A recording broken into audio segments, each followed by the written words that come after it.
A patient is on continuous IV infusion, develops edema at the IV site. What will you suggest for it? A. Pain. B. Infiltration.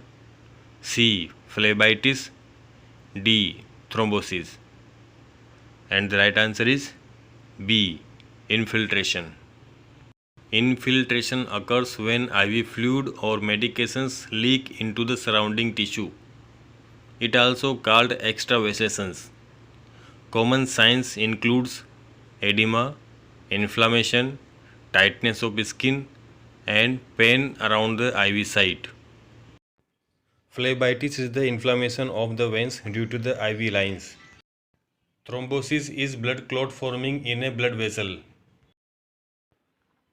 When the patient vomits, the most important nursing action is to prevent A.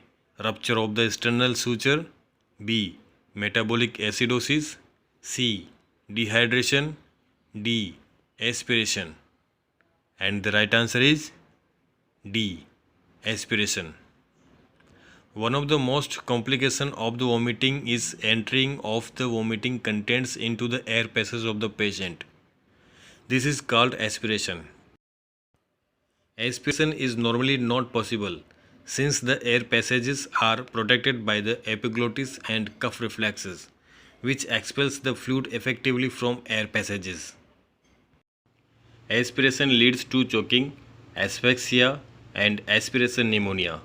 Aspiration pneumonia is infection and inflammation of the lungs due to the aspiration. It can be life-threatening.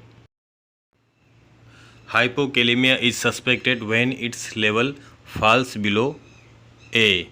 5.0 milliequivalent per liter, B. 3.5 milliequivalent per liter, C. 4.5 milliequivalent per liter, D. 5.5 milliequivalent per liter. And the right answer is B.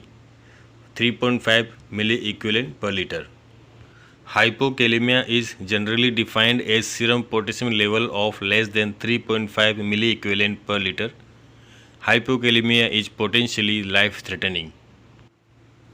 Oxygen therapy is recommended in A. Severe respiratory distress, B. Acute myocardial infarction, C. Severe trauma, D. All of the above. And the right answer is D. All of the above. Oxygen is a gas used as a medication. It should be prescribed and administered in right manner for any kind of hypoxemia. Immediate disinfection of all contaminated articles and bodily discharges during the course of illness is called A. Concurrent disinfection, B. Terminal disinfection, C. Sterilization, D. Quarantine. And the right answer is A. Concurrent disinfection. Concurrent disinfection means disinfection as soon as possible after the infection has occurred. For example, hand washing after touching the patient.